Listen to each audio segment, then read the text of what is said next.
from the panel thank the organizers of RespiCon 2023 as well as the IAP NRC for giving us this opportunity and bestowing responsibility to conduct this important session. We have three youngsters. To start off with Dr. Ajit Chatri, who is just coming up stage. Dr. Samik Basu, who is your own man of the West Bengal soil, and the man from the middle of India, Dr. Pawan Kalyan. And we have the lead discussant, roots from Bengal but staying in Pune, Madam Barnali Bhattacharya. We have few submissions for you. This panel is going to be all about practical issues on asthma management, and we have decided not to discuss under 5 V's because that's a symposium coming up soon after, as well as management of acute flare-ups. With those things in mind, we planned this as a keypad session as we were informed to do it, but maybe there are technical glitches, but we'll still try to go with it. Now, the first question is not for the panelists, but for every one of you. You could have a show of hands to say whether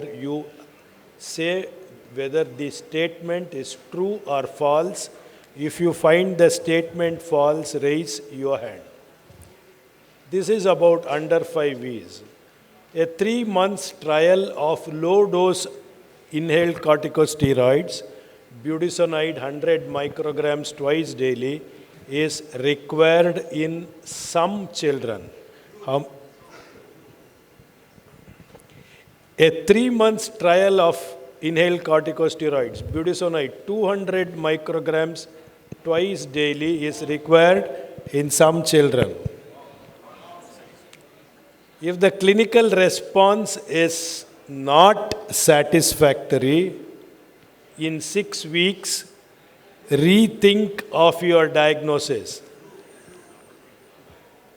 And the last question, in children with positive family history of atopy, or if the baby had atopic dermatitis in infancy, the diagnosis is made more easy. So all of you, so the only statement here which is false is statement B, okay? So we go ahead. Now this is a clinical situation. The parents are addressing the pediatrician saying, "Doctor, our 10-year-old gets better each time he has wheeze with his salbutamol inhaler. He, however, seems to need it frequently and for a while these days." So they are happy that he is getting better, but they are worried that he is needing frequent doses. So before we go to the panelists, here are your questions. Please do answer with a raise of your hands. Beta receptor downregulation and decreased bronchodilator response. Is this a possibility with frequent use? Rebound hyperresponsiveness and increased airway inflammation. Higher risk of severe flare-ups. None of the above. Which is the best correct answer among the 5? Okay. Now I would request our panelists to tell us why. Dr. Samik. Why SABA is not good? Yes. Yes. See, the recent guidelines have shown and the recent studies have shown the SABA, that Am I audible? Yeah, yeah. Yes. So the recent guidelines and the recent GINA 2023 publications have shown that SABA using alone is problematic, causes more exacerbations, causes lower in lung functions, and causes asthma deaths more. And due to its, if it is prolonged use and SABA use is going on prolonged, it increases the allergic reaction, it increases the chronic inflammation, and it creates problems more than, it creates problems more. So that is why due to down regulation of SABA, if you long-term use SABA, actually SABA works less with advent of time. So always, whenever the new dictum is, whenever you use SABA, try to use SABA with ICS. I think the point he has been well. I'll just bring on a Yeah. practical aspect, is that this is a 10-year-old. So came COVID and they didn't come for any follow-up. And the child did well because he was not exposed to infection, pollution. And parents thought all is good. This is what we are seeing in the recent times. And so these are the kids then who were younger than 5 years, and the doctor had said, you can use SABA, SOS whenever. And so they stopped ICS and they started using SABA on and off, thinking it's all good now. And now they are coming in with these mild flare-ups, and which is getting aggravated because of only SABA use. So we have to be extremely careful that, because for us, pediatrician, it goes from under 5 till 18, that it changes, we need to tell them. The other thing is this term, they all want to know, doctor, is my child's asthma mild?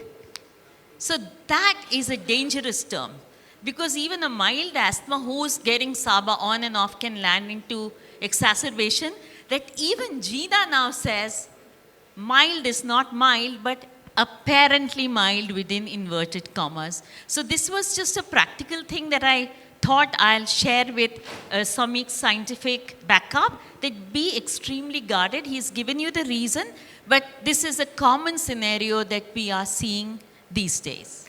The other issue is that if you look at how we started treating children with asthma, we all started treating that with salbutamol. And it became our second nature, or the second nature of parents, to use salbutamol as and when necessary.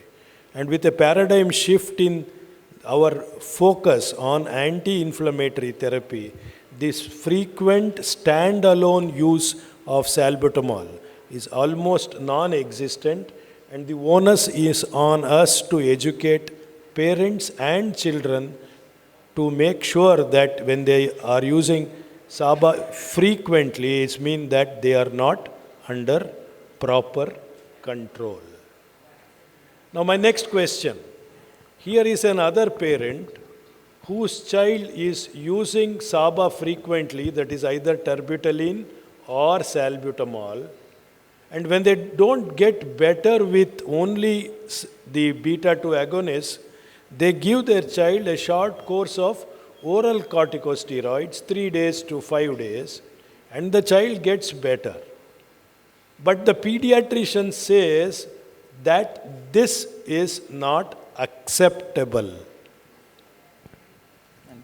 Dr. Ajit, why does the pediatrician say that this is not acceptable? Because the child is anyway getting better. I'll just take a clue from what Barnali madam has just said. A child at times may have presented to the doctor where the doctor must have prescribed oral corticosteroid, and they got a good result. And with the result, the parents have a thinking that yes, why not go for this every time whenever the child is having problems. Now, this is regarding the patient education. That is what I think we need to educate the parents and the patients, that this is not the way out. There are other things to be done, and the pediatrician will explain the way out to the parents and the patient. But the biggest problem is, this seems to be apparently a very easy and upfront, very good result yielding method, particularly in the rural areas. Whenever a child is coming with wheezing, the first thing in a busy clinic a practitioner will do is just prescribe without wasting much time. a salbutamol and oral corticosteroids, and parents are very happy with that. So I think the whole concept now has to percolate down to the rural areas also, to the even the registered practitioners who are not doing pediatrics in courses, but they are doing a lot of pediatric practice. So this has to percolate down, where it has to be brought to their knowledge that the use of frequent use of oral corticosteroids is absolutely dangerous, because as we all know that the side effects related to these are not good, particularly to the bones and cataracts. In fact, I had a patient who presented with Cushing syndrome, because the grandfather was doing some practice quack in the villages, and the child was put on dexamethasone for a very long time. So I think what I wanted to say is that we should make it not only among the pediatricians, but it has to go down right to the rural areas where the other practitioners are also doing the practice. That rather go for inhaled corticosteroids on the long term. But that needs time, that needs training. So that is what I think the busy practitioner would not like to emphasize upon. That is, I think, what we need to change the mindset. The other issue that has not been focused by the parents is that this child has ongoing inflammation. Nobody is addressing the ongoing inflammation. They are trying to douse the fire temporarily by giving a short course of steroids, and this child continues to take salbutamol. So one day this child is going to land up in the ICU. That's number one. Number two, if you don't address this child's ongoing inflammation, you are not doing justice to the child's airways. And that is something the parent should know. And actually, it's not parents at fault, it's we at fault. We need to first accept that and percolate the knowledge to anybody, because we see so many prescriptions. So we are actually answerable to what the parents are doing, and we can't blame the parents. We have this 6-year-old. This 6-year-old child is diagnosed as asthma. He has been put on inhalation therapy with controller. The best controller is inhaled corticosteroids. He is on 100 micrograms of budesonide twice daily. He has no daytime symptoms. He has neither nighttime symptoms, and he plays well. He doesn't miss school. The pediatrician checked the compliance and found it to be good. The technique of this child was good. So it was almost a story ending very well. Unfortunately, this child had 2 acute flare-ups in the past 6 months. Now the parents have come to the doctor and they are asking the doctor, though my child is playing well, though he is sleeping well, though he does not need beta-2 agonists, he had 2 flare-ups. Does that still mean a good control? Yes, sir. 2 ways to answer. This is one of the commonest scenarios which you face. Like sir said, one is the parent comes to you to know, why is my child having a flare-up? The second thing is the parent is happy that the child is responding to the controller therapy, and because they're scared of a long-term treatment, they're like, is this good enough for us to take off the child of steroids or ICS? Now, as per the control goes, this is not good control, because you want the child to not have flare-ups. And you will have to look in as to why the child had flare-up. Like sir told, the compliance is good, the technique is good. The next thing which you have to look in is going to be the modifiable risk factors. The modifiable risk factors involves whether the patient's asthma controls symptoms are uncontrolled, which is not in that scenario. If it was so, we will have to step up the therapy. Next thing comes into psychological problems and poor adherence. Again, that is also answered. Psychological problems can be from the parents also, wherein they over-perceive symptoms, or the child itself can be a poor perceiver of symptoms. Then you have a classical seasonal flare-up. Seasonal flare-ups are majorly because of a rise in pollen counts, usually during the thunderstorms and humidity, and also because of the advent of viral illnesses. As we all know, majority of the children wheeze because of a viral fever, which is a trigger, which they usually get in during the school seasons. The rest of the children will get better in a week's time, while the wheezing child is going to continue to have the flare. The next thing, most common thing is going to be a comorbidity, of which allergic rhinitis is by far the commonest. Around 60% of all asthmatic children will have allergic rhinitis. The parents might have noticed asthmatic symptoms earlier. As your asthma gets controlled, your allergic rhinitis symptoms might come in. So you will have to ask for those and accordingly treat them with INS also. The final one is going to be the exposure to irritants and allergens and triggers, which you have your classical indoor allergens and your outdoor allergens, and also irritants like if you have a grandfather who does agarbatti as part of the puja in the house, or a painting which has happened recently, all those things can be an irritant and trigger. But the non-modifiable ones are the children who have severe exacerbations. Even though they will have only one exacerbation, the exacerbation makes them land in the PICU with the saturation drops. These children are at a higher risk for further severe exacerbation, even though they seem to be well controlled as per all the other parameters. Dr. Jijo, if I could ask you, if this child had 2 flare-ups, both the flare-ups were managed in your office. If the child had 2 flare-ups, the flare-ups were managed in the hospital, or the child had 2 flare-ups and both the flare-ups were managed in the ICU. Does that mean different to you, or do all of them mean the same to you? So at the end, all flare-ups are bad, but the ones which goes to be requiring hospitalization, which requires PICU, those children needs to be on a much more longer therapy. They tend to have further higher attacks than compared to the other population. So suppose this child was treated in the ICU, does that help you to modify? Yes, sir. So if the child requires an ICU admission, that means you will have to step up the therapy. The controller is not sufficient for the child at this point. Okay. The next question Even is... if he was not admitted in the ICU, Dr. Nagabhushana, and the parents say that this child controlled, if he's landing up in flare-up, and you said that the technique is great and the adherence is great and the comorbidities are not there, that also entails that we need to step up.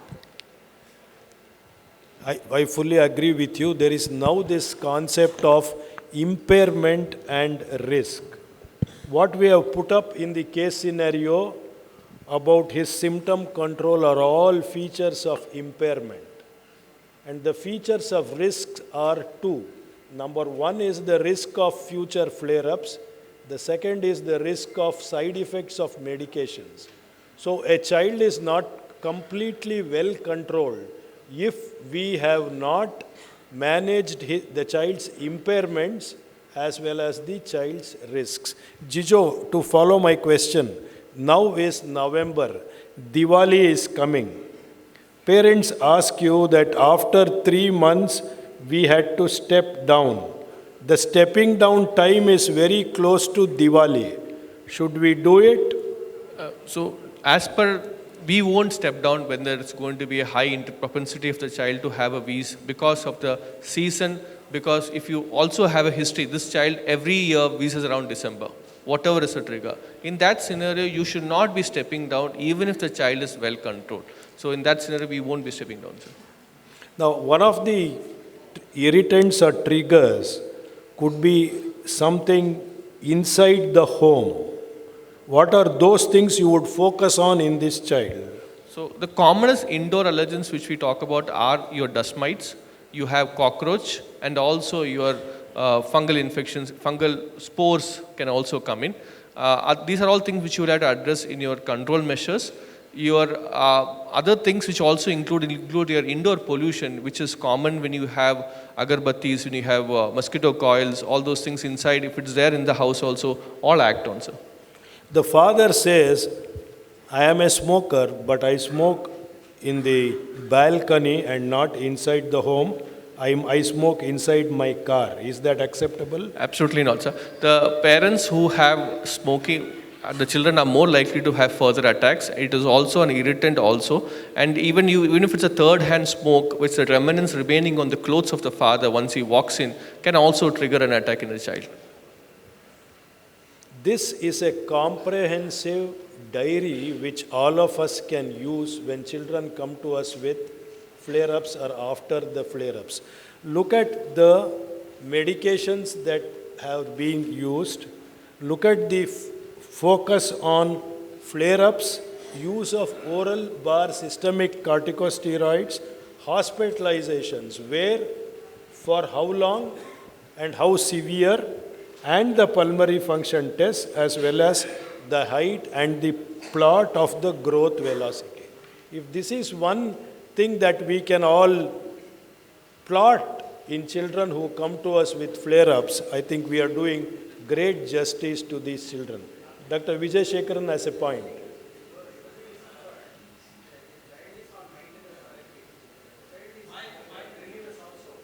Yes, he is on relievers.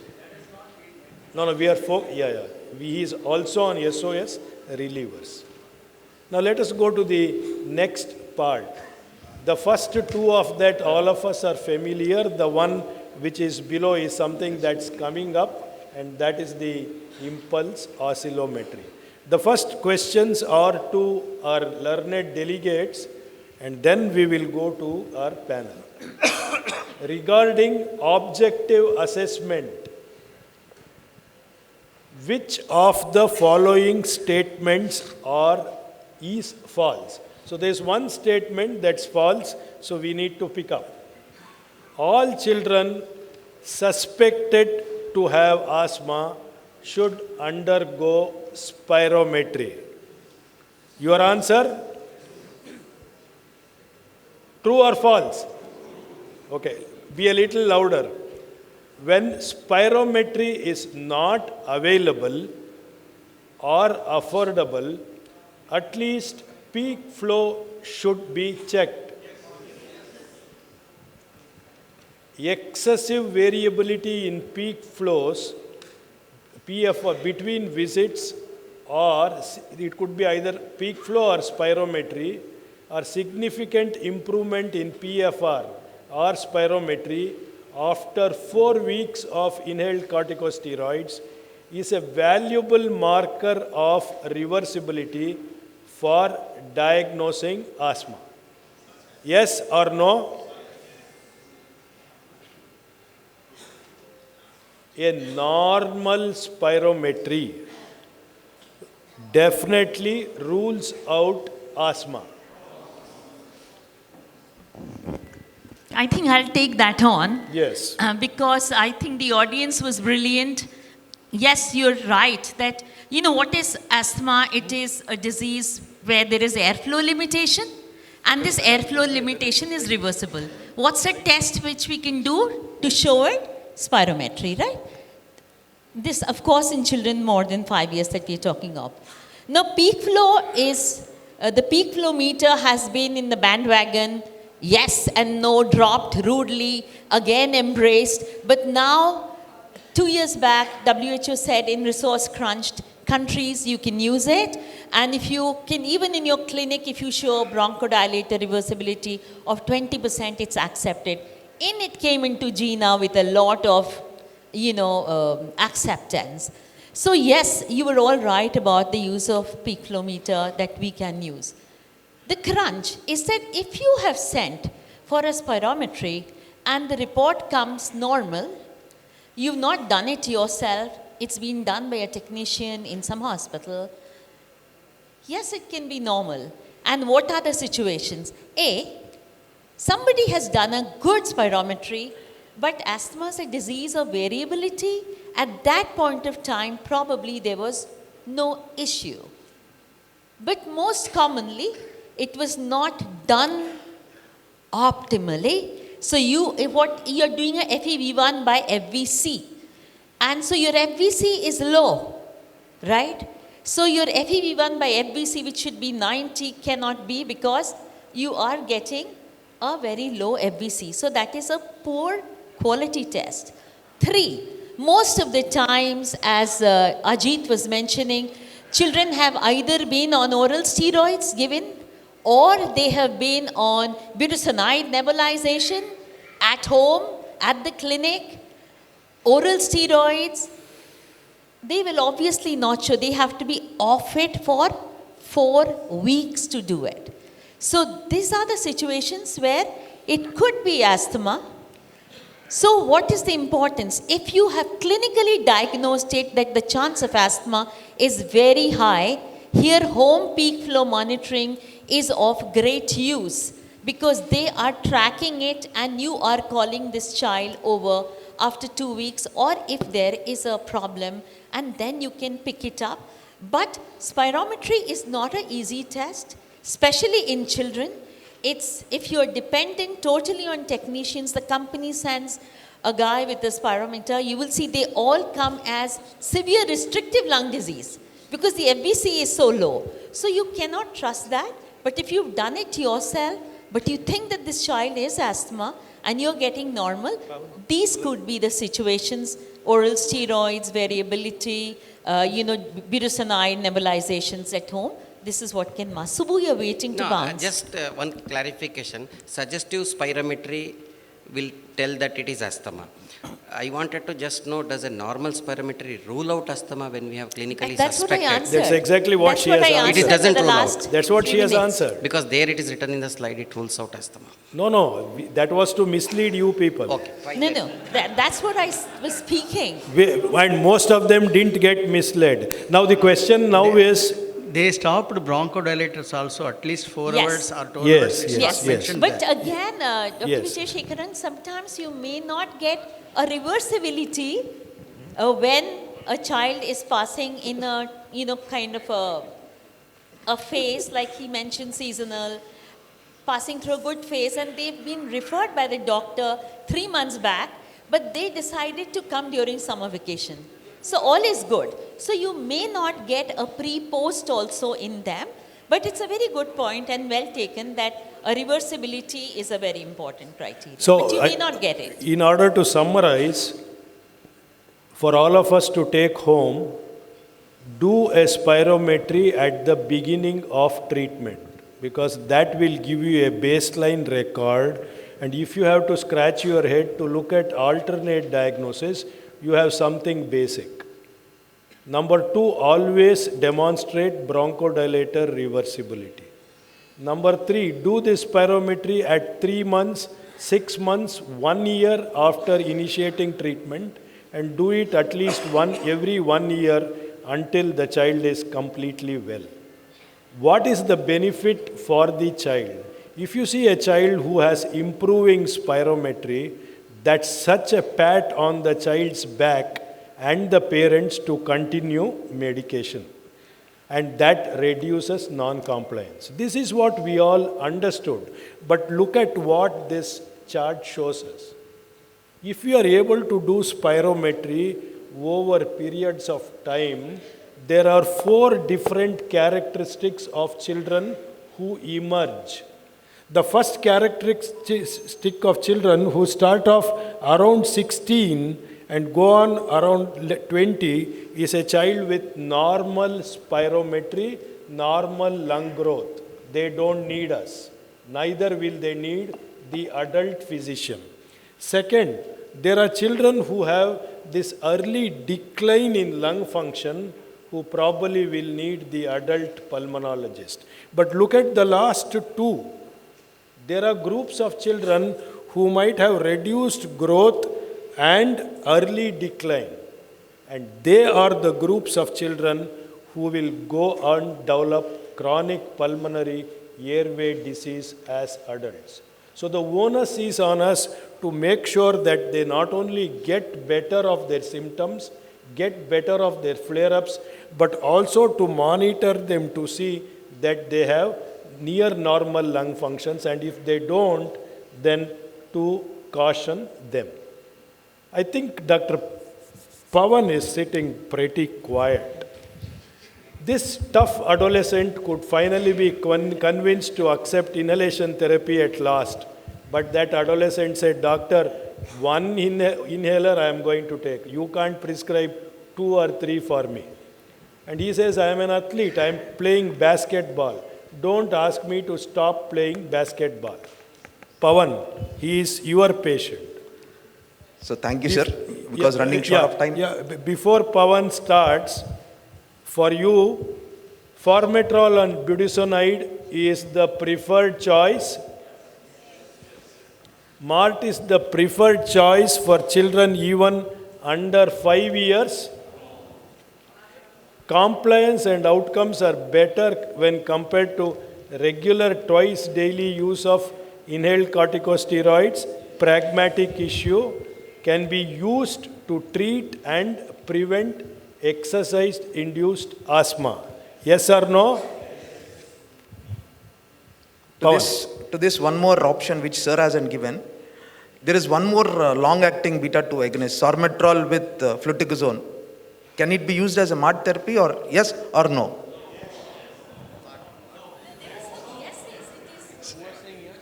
So, yes, can you please raise your hand?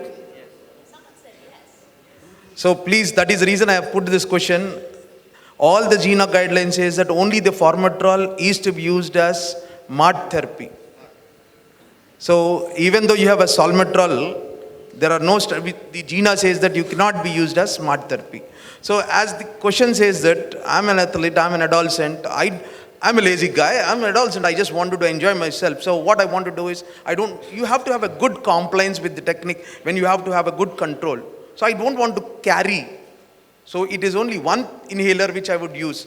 And the results are very good, excellent.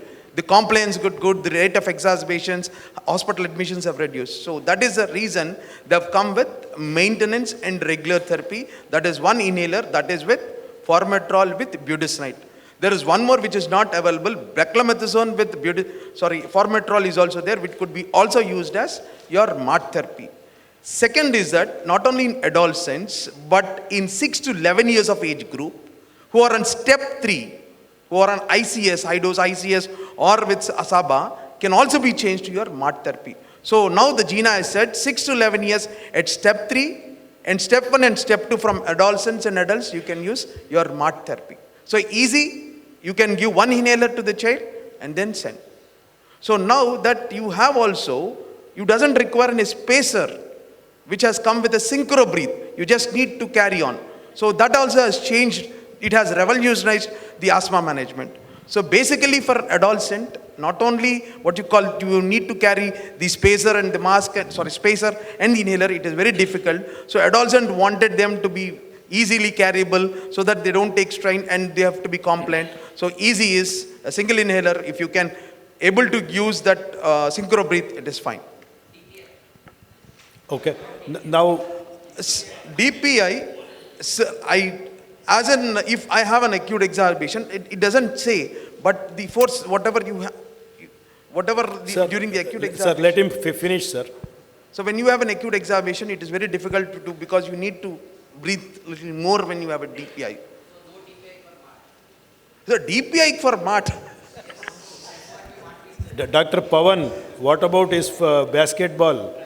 He can play, sir. No. Before basketball, he has to take the MAT and then, now this, what you call is, the terminology has changed from reliever to airway inflammation reliever, where you are using the ICS with your long-acting beta-2 agonist. So it can be used before an exposure to an allergen, during an exacerbation, and also before exercise. That's what he brought out. I want a... Nagakumar, one with adolescent is just like which Satish brought out, and that adherence issues, and I was talking to Dr. Vijay Shekharan, and he said that, adherence issues in UK is much, much worse, because their teenagers are much more vitriolic than us. But in our country also, what happens, sometimes we don't supervise the 14-year-old, 15-year-olds, and we feel that they are taking it. And actually, we may have a fictitious adherence, but it's not there. Dr. Jijo, any other problem you anticipate in an adolescent? Boys particularly, and nowadays girls also? One of the commonest things is going to be vaping, which is very difficult for parents to control because it doesn't give off the common smell, and it has its own e-cigarettes, and vaping has its own problems, which will also exacerbate. Ajit, any other issues? Adolescent issues, one word answer. Stress can be a factor, and smoking can be a factor. Okay. Smoking is... Okay. Now the most awaited part of our panel. Assessing lung functions in under 5s. Anything in the pipeline? Well, we just heard that we can have oscillometry techniques. Yes. We also heard that there was pheno, but as far as oscillometry technique, I want to say that at CREST we are doing a fair bit of work because we don't have Indian cutoff values for children as of now. And for those of you who attended the asthma training program yesterday and wanted to know more about the oscillometry technique, it's basically that the airway has resistance, and when we are sending impulses, we are seeing what is the resistance, and by that we are making out what is the level of obstruction. Okay, Now, thank you. But now we don't have cutoff value, but the reversibility which he brought out in spirometry is that we may not have cutoff value, but a 30 to Thank you. 35% Thank you. reversibility shows.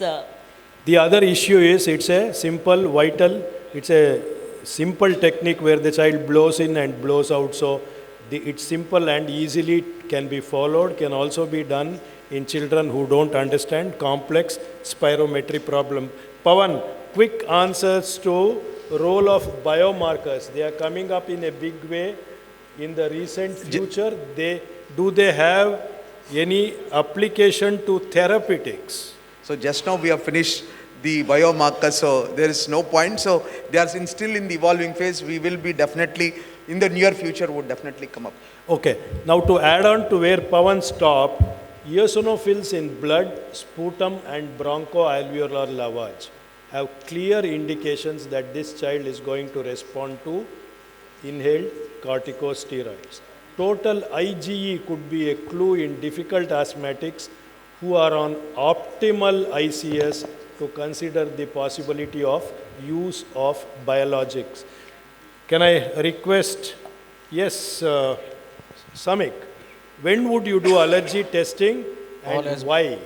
All asthmatics should not go for allergy testing. Difficult asthmatics associated with atopic rhinitis and food-specific allergies, they can go for allergic testing. Two types of tests, RAST and Fadiatop-based tests. No other tests standardized, so be very careful and only write tests where it is required. All blanket allergy tests are not needed for every case of asthma. Pawan, just obesity and asthma. No, just to add to the allergy testing, in the Western world, any patient who has been admitted with acute exacerbation to ICU would have an allergy testing.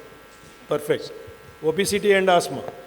Just now we have learned obesity will definitely fit into your TH2 low type of asthma. So now this is the one which is coming up. Because I'm an obese guy, I still don't have an asthma, so I'm happy that I can. No, you cannot be happy. Can I? Yes, sir, just want to add one thing. Yes. When we are treating any obese child, I think other than the medication, our stress on the top of the prescription should be reduce the weight. Because it has been seen that reducing the weight itself eases down all the problems, treatment becomes easier and child becomes better very soon. Okay, can we request Jijo? Yes, sir. Montelukast used right, left and center. Does it have safety issues? It is a black box drug. Commonest, as per the data, you have neuropsychiatric problems. Anxiety and sleep disorders are the two things which is highly seen amongst children. So I'm sure none of us prescribe, I'm hoping none of us prescribe Montelukast, and none of us prescribe Montelukast with levocetirizine as a combination for any reason. But when you have patients coming to you with asthma and they've been put on by other pediatricians, by ENT people, ask for two major things, anxiety and sleep ideation, sleep difficulties after starting Montelukast. This is the commonest thing which you should look into. I just wanted to give a tipster to everybody who have been on Montelukast.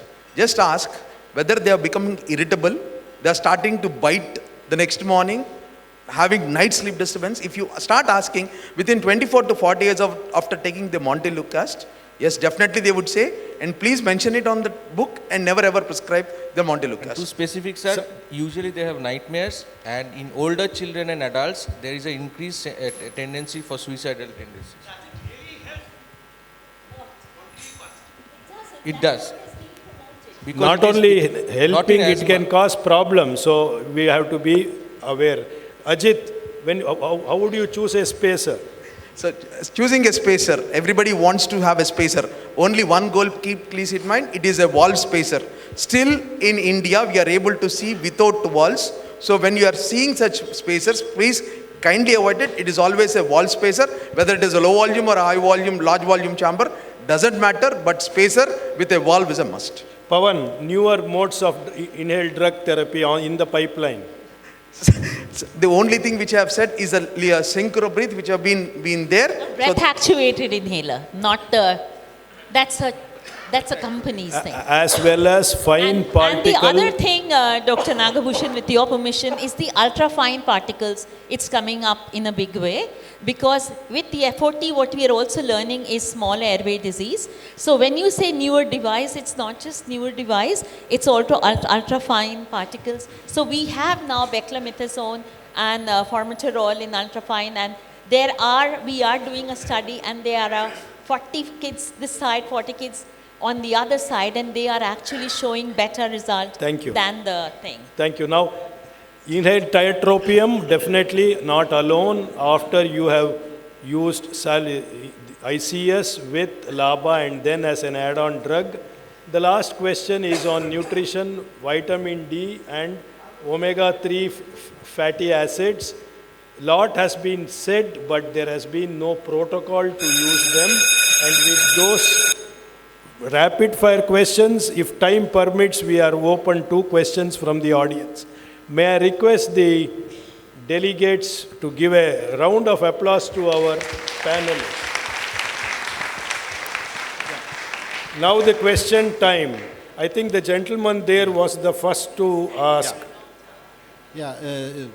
So there is only one question to Pawan regarding this MART therapy, and we know that this formoterol fluticasone combination comes in both 100/6 and 200/6. My question is, 200/6 can be used as MART? If so, how often can you prescribe MART with 200/6? And if no, why? If you see the GINA guidelines, it's 200/6, out of which you get somewhere around 4.5, and it is 72 micrograms. And you can take twice daily if you are an acute exacerbation. Intermittently, you can take one what you call inhalation when you are having an what you call the symptoms. So that is what is been in GINA. If you ask, there is also one track where it says it's not always the MART. Where the people are using sormetrol with fluticasone in Western world have been still using, because Dr. Nagprabhakar said also that they're not using of much MART. In the Australian people also, they don't use much MART. What you are used to it, you are used. You can use the continuation, the whatever we are doing it. Wherever there is a choice and you can change it, and people wanted one therapy, then it's always the MART therapy with formoterol with the budesonide. Yes, Sir, I think he was standing first, then, sir, yourself. The very important issue is the very low dose therapy has been mentioned for the MART therapy, especially in exacerbations or symptom control. But to what extent, to what is the dose? But standard therapy, as has been described, the formulations are not available everywhere. What is your suggestion? So 72 micrograms is the highest dose of what, when you have in a 200/6, that is the 72 micrograms is what. And for your beclomethasone with this thing, it is 48 micrograms is the highest. That will be about That is 12 for above doses 12, above in an 12. adolescent. And less than 12 is 8 doses. That's the max that you can. My question is to Barnali ma'am. Ma'am, how common is neutrophilic inflammation in children, and how do we suspect it? I truly have no answer for that. It was a very good question, Dr. Datta. Because you heard the two speakers from UK, and they said in children, we rarely ever see the neutrophil, and we hardly have reached step 5 of level of treatment where we would like to do this sputum-induced neutrophil. And if it is not responding to high dose ICS, LABA, LAMA added, this is a place where you can even add Montelukast, desperate reason. You've finished all your basket and you want to do the cell analysis by the sputum, then only. But have I used or have I needed? The answer is no. What we have is enough if we do it optimally. Sadly, we don't do it optimally, neither the doctors, and not an enough bond with the patients, so they also don't do it. The question from the gentleman here. So last question to you. Sir, the case I guess that would be the last question. One We line don't from want here. the organizers to remind us. Yeah, the case scenario where the 10-year-old asks the mother asks the doctor whether my child is asthma is under control, where to exercise. Would it be better if you tell the mother that we should now do a spirometry to objectively assess the control of the asthma? So perfect. At every point, if you have not done a spirometry, do it. And if you have done it before, do the spirometry to confirm either deterioration or stability or improvement. There's always a point to do it, provided it's available and acceptable. With those few words, the other questions could be addressed And during an the asthma lunchtime. diary for 4 Thank weeks you. will also show level of control. One line from me, Banali, that Dr. Datta was asking about neutrophil variant. Clinically, it can be obesity plus asthma. Yes, fully agree with you. Thanks so much to every one of you for giving us this opportunity.